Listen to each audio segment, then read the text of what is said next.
একদম কিন্তু এই মিষ্টিটা হয় নরম তুলতুলে। সুজির এই কায়দা মিষ্টিটা বানিয়ে দেখবেন, খেতে যেমন হয় সুন্দর আর বানানো একেবারেই সহজ। নমস্কার বন্ধুরা, রূপালী পাকশালায় সবাইকে আরও একবার স্বাগত জানাই। সামনেই পয়লা বৈশাখ, তাই পয়লা বৈশাখ মানেই হচ্ছে মিষ্টি বাঙালির। আজ আপনাদের সাথে শেয়ার করব সুজির দুর্দান্ত স্বাদের একটা মিষ্টি। তো চলো রেসিপিটা দেখতে থাকো, আশা করি আপনাদের ভালো লাগবে। একদম সামান্য উপকরণ দিয়ে কিন্তু তৈরি করব, আর হবে নরম তুলতুলে, মুখে দিলেই কিন্তু মিলিয়ে যাবে। তো কি কি লাগছে সেটা আগে দেখাই। মিষ্টিটা তৈরি করার জন্য মেন উপকরণ হচ্ছে সুজি, 1 প্যাকেট আছে এই জায়গায় সুজি, আর আছে বেকিং পাউডার, বেকিং সোডা, সামান্য পরিমাণ আছে নুন, আছে দুধ, এই জায়গায় আছে হচ্ছে চিনি, আর 1 চামচ আছে ঘি। ভাজার জন্য অবভিয়াসলি লাগবে তেল, আর সামান্য পরিমাণ আছে এটা কিন্তু আটা, এটা বেলার কাজে লাগবে।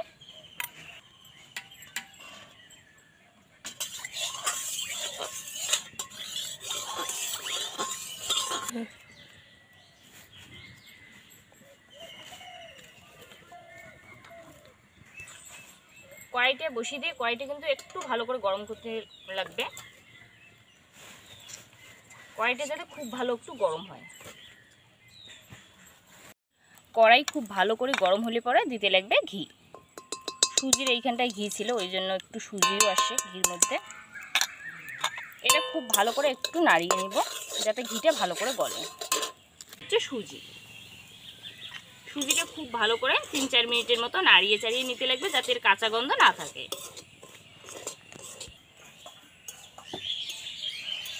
এটা কিন্তু নাড়িয়ে চাড়িয়ে এটা খুব ভালো করে নাড়াচাড়া করে 2-3 মিনিটের মতো, এর কিন্তু কাঁচা গন্ধটা যখন থাকবে না, আর সুজিটা দেখতেই পাবেন একটু ঝরঝরে টাইপের হবে। তখন কিন্তু যে দুধটা আছে দুধটা কিন্তু অ্যাড করা লাগবে।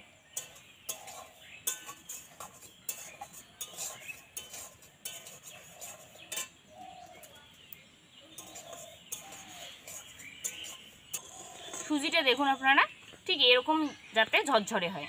এরপর অ্যাড করতে লাগবে দুধটা।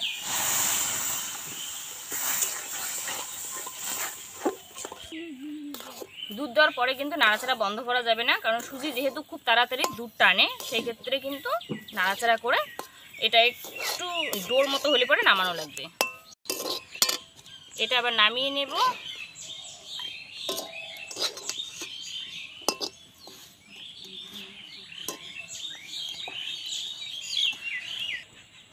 সুজিটা এই জায়গায় নামালে পরে খুব তাড়াতাড়ি কিন্তু ঠান্ডা হবে, তো সেই জন্য সুজিটা এই থালায় নেই, নিলে পরে 2-3 মিনিট রাখলেই কিন্তু খুব সুন্দরভাবে এটা ঠান্ডা হবে। হাত সইতে পারে এরকম অবস্থায় মাখতে লাগবে, একটু ঠান্ডা হোক।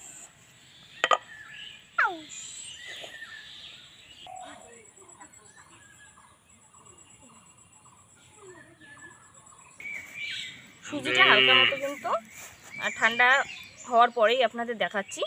5-6 মিনিট পর দেখুন হাত সইতে পারে এরকম অবস্থা। এই জায়গায় অ্যাড করবো এবার একটু সামান্য পরিমাণে নুন, বেকিং পাউডার 1/2 চামচ, যতটা বেকিং পাউডার ঠিক ততটাই বেকিং সোডা। খুব ভালো করে এটা কিন্তু মাখা লাগবে। বেকিং পাউডার, বেকিং সোডা আর নুনের সাথে সুজিটা যাতে খুব ভালো করে মেশে। থালাটা একটু ছোট, সেক্ষেত্রে মাখতে কিন্তু আমার অসুবিধাই হচ্ছে।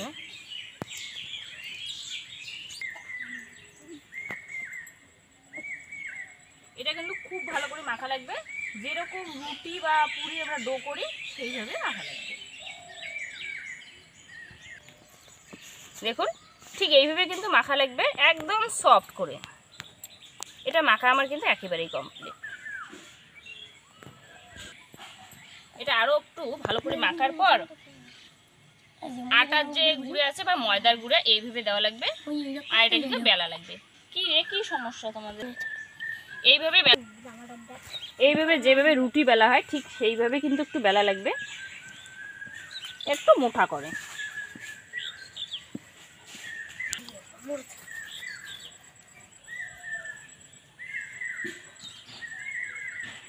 কিন্তু বেলতে লাগবে একদম। দেখুন এটা যেহেতু সুজি একটু ফাটল হবে চারদিকটা, তাতে কোনো অসুবিধা নেই। ছুরি আছে, ছুরি দিয়ে কিন্তু সুন্দরভাবে কাটলে পরেই হবে। বেলা একেবারেই কমপ্লিট। এবার এই যে চারদিকটা যে আছে ছুরির সাহায্যে কিন্তু কাটা লাগবে। এইভাবে।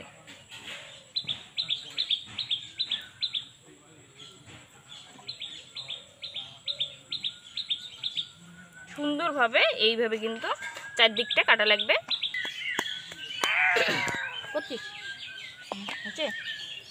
ওই খাবেন রে এগুলা করি, দাঁড়াও, খাবার দাবার হবে না।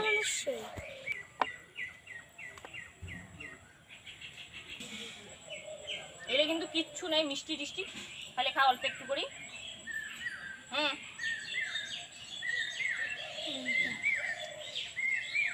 ততক্ষণ খাও এইভাবে।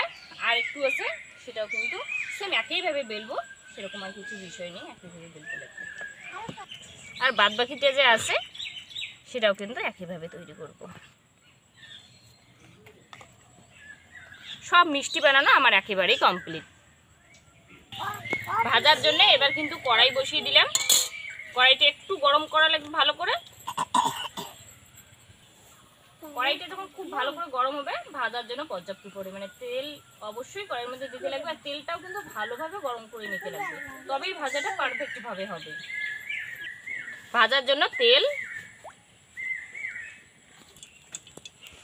তেলটা কিন্তু খুব ভালো করে গরম করে নিতে লাগবে। এরপরে যে আছে সুজির মিষ্টিটা একে একে এইভাবে দিতে লাগবে।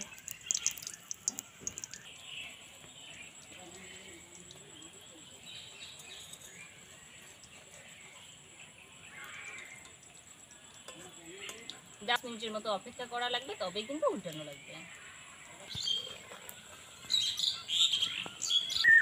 বন্ধুরা আপনারাই দেখুন, কালারটা ঠিক যেন এরকম হয়, একটু লালচে কালার হলে পরে এটা নামানো লাগবে। দেখুন মিষ্টিটা কত সুন্দরভাবে রেডি হয়।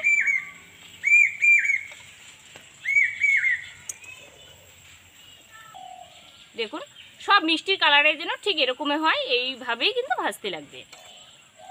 সুন্দরভাবে কিন্তু ফোলে এই সুজির মিষ্টিটা। একটু সময় নিয়ে লালচে করে ভাজলে পরে দেখতে পাবেন মিষ্টিটা দারুণ হয়। এটা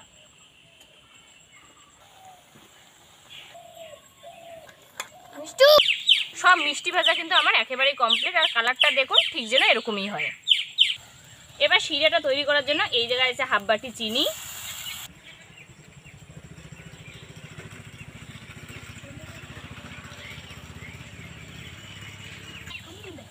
যতটা চিনি ঠিক ততটাই কিন্তু জল। এটা নাড়িয়ে চাড়িয়ে একটা পাতলা মতো শিরা তৈরি করা লাগবে। চিনিটা যতক্ষণ না গলে ততক্ষণ একটু নাড়িয়ে যেতে লাগবে। এটা শিরাটা কিন্তু আমার একেবারে রেডি। এবার মিষ্টিটা করে একে একে কিন্তু এইভাবে দিতে লাগবে। দেওয়ার পরে বেশিক্ষণ অপেক্ষা করা যাবে না, ওই 2-3 মিনিটের মতো রাখার পরেই নামানো লাগবে। এইভাবে একটু ভিতর থেকে এইভাবে একটু নাড়িয়ে নেব। বা যেটা কিন্তু একেবারেই রেডি, এটা আবার নামিয়ে নেব।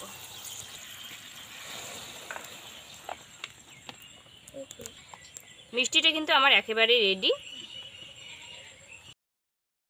মিষ্টি কিন্তু আমার একেবারেই রেডি। আপনারাই দেখুন কতটা সুন্দর হয়। আপনাদের একটা কাটার পরে দেখাচ্ছি। দেখুন আপনারা কতটা নরম হয় আর কতটা সুন্দর হয়। দেখুন আপনাদের কাছ থেকে একটা দেখাচ্ছি। বাবা না, এতটাই মিষ্টিটা হয় নরম তুলতুলে, জাস্ট অসাধারণ। প্লিজ একবার বাড়িতে বানিয়ে দেখবেন।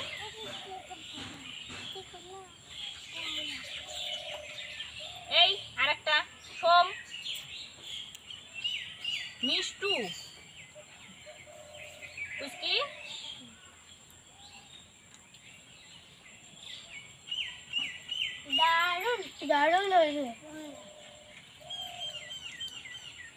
বন্ধুরা জাস্ট অসাধারণ হয়। প্লিজ একবার বাড়িতে বানিয়ে দেখবেন আর জানাতে এটা ভুলবেন না এটা কীরকম হয়। যদি ভালো লাগে অবশ্যই চ্যানেলটাকে সাবস্ক্রাইব করে রাখবেন, পাশে থাকা বেল আইকনটি প্রেস করে রাখবেন যাতে আমার রান্নার ভিডিওগুলো সবার আগে আপনার মোবাইলে পৌঁছায়।